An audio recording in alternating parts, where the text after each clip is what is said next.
سڵاتان لەبێت بینەرانی خۆشەویستی تەلەڤیزیۆنی کۆمەڵە ئەم کاتە و هەموو کاتێکی ژیانتان باش هیوازارین لە هەرکوێکەن ساغ و سڵامەت بن ئەمڕۆ چوارشەممە 5 خەزەڵوەری 1402 هەتاوی بەرامبەرە لەگەڵ 27 سپتامبری 2023 زاینێ لەگەڵ هاوڕێیانی هاوکارم لە خزمەتتان داین بۆ پێشکەشکردنی گەشتی هەواڵەکانی کوردستان، ئێران و جیهان. سەرەتا سەرجەڕی گرنگترین هەواڵەکان. ناڕزایەتی بنەماڵەی قوتابیان لە دێهلۆرانی و دلێجان، ڕێگریکردنی حکوومەت لە بەڕێوەچوونی مەراسمی یادکردنەوەی عەبدولسەلام قادر گەڵوان، دەست بەسەرکردنی 17 هاوڵاتی خەڵکی سەقز لە ماوەی ڕۆژانی ڕابردوودا، ناڕوونی شارەنووسی هاوڵاتیەکی بەندکراو لە شاری سنا، لە ناوبردنی ژینگەی قەسری شیرین لەلایەن حکوومەتەوە، ئازادی بە بارمتەی سەباح ساڵحی و ئومێد قەدیمی، مانگرتنی کرێکارانی کارخانەی مهر ئەسڵ لە تەورێز و ناڕزایەتی فەرهەنگیانی بوشەر لە دژی سەرکوتی ڕژیم.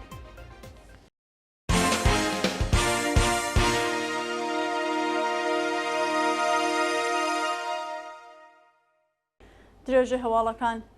ناڕزایەتی بنەماڵەی قوتابیان لە دێهلۆران و دەریجان.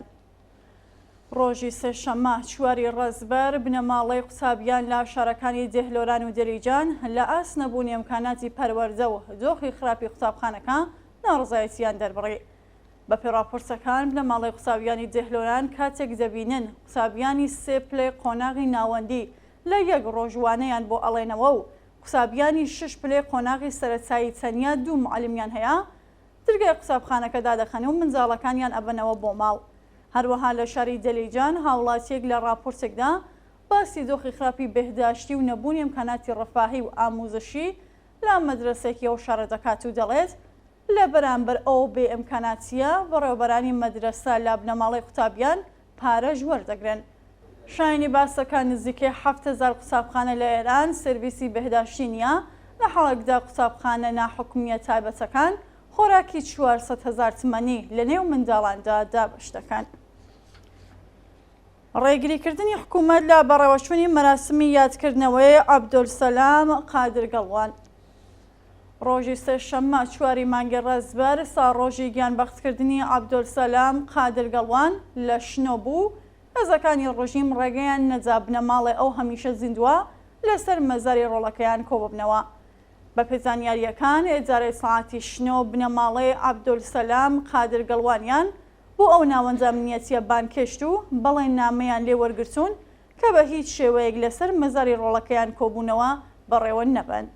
جگە ئاماژەیەکە ڕۆژی 30 خەرمانانی 1401 لە ڕەوتی شۆڕشی ژینا، عەبدولسەلام قادر گەڵوانی تەمەن 32 ساڵ بەرچەقە هێزەکانی ڕژیم بە سەختی بریندار و پاش 4 ڕۆژ بەستەری بوون لە نەخۆشخانەیەکی شاری ورمێ ڕۆژی 4 ڕەزبەر گیانی بەخت کرد. دەست بەسەرکردنی 17 هاوڵاتی خەڵکی سەقز لە ماوەی ڕۆژانی ڕابردوودا. لە 12 ڕۆژی ڕابردوو لە سەروبەندی ساڵیادی شۆڕشی ژینا لانیکەم 17 هاوڵاتی خەڵکی سەقز لەلایەن ناوەندە ئەمنیەتیەکانەوە دەست بەسەر و تەنیا 5 کەسیان ئازادکراون.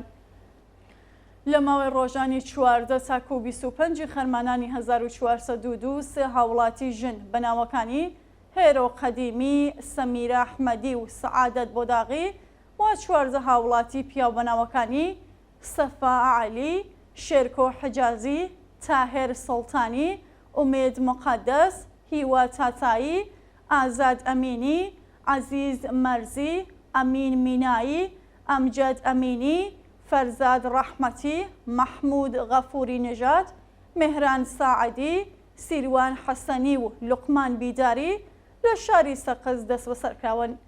لەو ڕێژەیە سەعادەت بۆداغی، عەزیز مەرزی، ئەمجەد ئەمینی، سیروان حەسەنی و فەرزاد ڕەحمەتی ئازادکراون، بەڵام چارەنووسی ئەو 9 کەسەی دیکە ناڕوون و نادیارە. ناڕوونی چارەنووسی هاوڵاتیەکی بەندکراوە لە شاری سنا. بەپێ راپۆرتەکان چارەنووسی هاوڵاتیەکی خەڵکی کامیاران و دانیشتووی سنا بە ناوی ئومێد ئەسەدی کە پێش ساڵیادی قەتی حکوومەتی ژینا دەست بەسەرکرا بوو بە ناڕوونی ماوەتەوە. ئومێد ئەسەدی ڕۆژی 21 خەرمانانی 1402 4 ڕۆژ پێش ساڕۆژی گیانبەختکردنی ژینامینی لەلایەن هێزەکانی ڕژیمەوە ڕەفێندرا. ناوبراو لە ماوەی دەست بەسەرکرانیدا لە دەستڕاگەیشتنمە پارێزەر و چاوپێکەوتن لەگەڵ بنەماڵەکەی بێبەش و بە دووەداچین و کەسوکاری تا ئێستا بێ ئاکام بووە. لە ناوبردنی ژینگەی قەسری شیرین لەلایەن حکوومەتەوە لە چەند ڕۆژی ڕابردوودا ناوەندە حکوومەتیەکانی ئێران لە شاری قەسری شیرینی سەر بە پارێزگای کرماشان بە مەبەستێکی نادیار دەیان درەختی نزیک ڕووباری ئەلوەندیان بڕیوەتەوە و سیمای ئەم شارەیان بە تەواوەتی تێکداوە. ئەم هەوڵانەی ناوەندە حکوومەتیەکان ناڕەزایەتی خەڵک و ژینگە پارێزانی لێکەوتوێتەوە، بەڵام هیچ کەس و لایەنێک نەتەنیا وەڵام دەرەوە نەبووە، تەنانەت هەڕەشەی دەستبەسەرکرانیان لە ناڕازیان کردووە. جێگای ئاماژەیەکە بڕینەوەی ئەو درەختانە نەتەنیا سیمای شارەکە تێک ئەدات، بەڵکو کاریگەری لەسەر ژینگە و کەمکردنەوەی ڕێژەی سەردانکردنی گەشتیاران دادەنێ. ئازادی بە بارمتەی سەباح ساڵحی و ئومێد قەدیمی.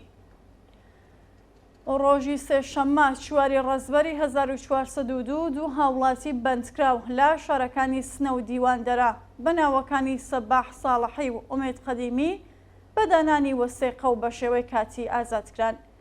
سەباح ساڵحی هاوڵاتی خەڵکی شارۆچکەی حەسەناوای شاری سنە ڕۆژی چوارشەممە 22 خەرمانانی ئەمساڵ لەلایەن هێزەمیەکانی ڕۆژیمەوە ڕەفێنرا و ڕۆژی سێشەممە چواری ڕەزبەر بە دانانی وەسێقەی 200 ملیۆن تمەنی و بە شێوەی کاتی ئازادکرا.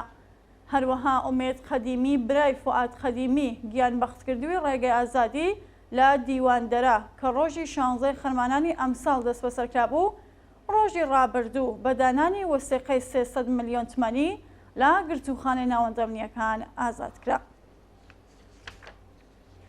مانگرتنی کرێکارانی کارخانەی مهر ئەسڵ لە تەورێز. ڕۆژی سێشەممە چواری ڕەزبەر کرێکارانی کارخانەی بەرهەمهێنانی لولەی مسینی مهر ئەسڵ لە شاری تەورێز لە ناڕزایەتی بە دۆخی خراپی پیشەی و معیشەت کۆبوونەوە. بە وتەی کرێکارانی ناڕازی بەڕێوەبەری ئەو کارخانەیە سەر بە سوپای پاسدارانە و چەند مانگ حەقدەست و مەزای کرێکارانی نەداوە. خاوەنکار بەردەوام بەڵێنی درۆ دەدات و نایەوێت جاخوازی کرێکاران جێبەجێ بکات، هەر بۆ هۆیەوە ڕۆژی ڕابردوو کرێکارانی ناڕازی دەستیان لە کار کێشایەوە و لە ناوەندی شرکەت کۆبوونەوە. ناڕزایەتی فەرهەنگیانی بوشەر لە دژی سەرکوتی ڕژیم. ڕۆژی سێشەممە چواری مانگی ڕەزبەر فەرهەنگیانی پارێزگای بوشێر دژ بە سەرکوتی مامۆستایان و قوتابیان کۆبوونەوە و خوازگاری ئازادی معلمانی بەندکرا بوون. ساڵی خوێندن لە حاڵێکدا لە سایەگرانی و سەرکوتی مامۆستایان و قوتابیان دەستی پێکردووەکە، تەنیا لە ماوەی 9 مانگی ڕابردوودا 43 مامۆستا و 110 قوتابی لە شارە جیاجیەکانی ئێران دەست بەسەر و زۆرێک لە مامۆستایان و خوێندکاران سزای زیندانیکردن و لێدانی قامچیان بەسەردا سەپێنراوە. مامۆستایانی بوشەر لە پەیامێکدا ئاماژەیان بەوە کردووەکە هیچ ئەنگیزەیەکیان بۆ پیرۆزبایی ساڵی نوێ خوێندن نییە و خوازیاری کۆچایی هێنان بە سەرکوتی مامۆستایانی زانکۆ، معلمانی مەدرسە، قوتابیان و خوێندکاران، هەروەها ئازادی تەواوی بەندکراوانی سیاسی بوون. کوژران و برینداربوونی دوو سوختبەر لە پارێزگای خۆراسانی شۆماڵی. ڕۆژی سێشەممە چواری مانگی ڕەزبەر دوو سوختبەر لە شارستانی سەربیشەی سەر بە پارێزگای خۆراسانی شۆماڵی لە کاتی ڕاودونانیان لەلایەن هێزەکانی یەگانی مێرسادەوە کوژران و بریندار بوون. بە پێزانیاریەکان لە کاتی ڕاودونانی ئۆتۆمۆبیلی سوختبەران لە شارستانی سەربیشە، هێزەکانی یەگانی مێرساد بربەستیان لەسەر ڕێگاکەیان دانەوە و بەهۆیەوە ئۆتۆمۆبیلەکە وەرگەڕاوە و ئاگری گرتووە. پاشە ڕووداوە شۆفێری ماشینەکە دەست بەجێگیانی لەدەستاوە و سەرنشینەکەی دیکەی بە سەختی بریندار و ڕاگوێزی نەخۆشخانەکراوە. چوونە سەروەی ئاماری دوورکەوتنەوەی منداڵانی بنەماڵە کرێکاریەکان لە پرۆسەی خوێندن. بە پێڕاپۆرتی دەستگا هەواڵنێریەکانی ڕژیم، ڕێژەی دوورکەوتنەوەی منداڵانی بنەماڵە کرێکاریەکان لە پرۆسەی خوێندن چەند ڕادێکی بەرچاو زیادی کردووە و ڕاستەوخۆ کاریگەری لەسەر کۆمەڵگا دادەنێت. بە وتەی چالەکانی کرێکاری، هەڵکشانی بەردەوامی نرخی هەڵاوسان و گرانی پێداویستەکانی خۆراک، جلوبەرگ و کەرەستەی پەروەردە، ڕێگە نادات کرێکارانی هەژار کە حەقدەستەکانیان لەژێر هێڵی هەژاریدایە منداڵەکانیان بنێرنە قوسابخانە. چالەکانی مەدەنی لەو بارەوە دەڵێن ئەو گەڵاڵانەی لە ژێرناوی پاراستنی ئەمنیەتی کرێکاران ڕادەستی مەجلس دەکرێت هەمووی درۆیە و خاوەنکاران بە ئاسانی کرێکاران لەسەر کارەکانیان دوور دەخەنەوە. کارناسانیا بوریش دەڵێن نرخی شتومەک لە ساڵدا 10 جار واتە 100% بەرز دەبێتەوە و لە حاڵێکدا ڕێژەی حەقدەستی کرێکاران تەنیا 20% زیاد دەکرێت. بۆ نمونە نرخی هەر مریشکێک گەیشتووەتە 300,000 تمەنی و حەقدەستی کرێکاران تەنانەت وەڵام دەرەوەی پێداویستی خوراکیەکانیش نییە. مانگرتن لە خواردنی مرتزا حەیدەری برای هەمیشە زیندوو جەواد حەیدەری. فاتمە حەیدەری خوشکی جەواد حەیدەری گیان بەخسکردووی ڕێگەی ئازادی ڕۆژی سەرشەمە 4 ڕازبەر ڕاگەیان برایەکی بە ناوی مرتزا حەیدەری کە هەفتەی ڕابردوو دەست بەسەر کرابوو ماوەی 5 ڕۆژەمانی لە خواردن گرتووە و گیانی لە مەترسیدایە. بە وتەی فاتمە حەیدەری خوشکی هەمیشە زیندوو جەواد حەیدەری مرتزا نەخۆشی شەکرە و ئیلتیهابی گەدە هەیە و مانگرتن لە خواردن گیانی خستووەتە مەترسیەوە. ناوبراو ئێستا لە بەندی تاکە کەسی ڕاگیراوە و لە دەستڕاگەیشتنمە پارێزەر و چاوپێکەوتن لەگەڵ بنەماڵەکەی بێبەشکراوە. ناڕوونی چارەنووسی خوێندکارێکی بەندکراو لە یەزد.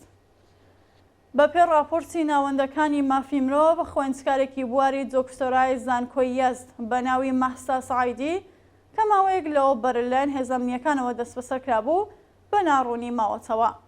بە پێزانیاریەکان هاوکار لەگەڵ شەپۆلی سەرکوتی چالەکانی سنفی، مەدەنی، کرێکاری و سیاسی لە ساڕۆژی شۆڕشی ژینا دکتۆر مەحسا سەعیدی 14 ڕۆژ لەوە پێش بەبێ بەڵگەی قەزایی لەلایەن سەعاتی یەزد دەست بەسەر و بۆ شوێنێکی نادیار گوازرایەوە.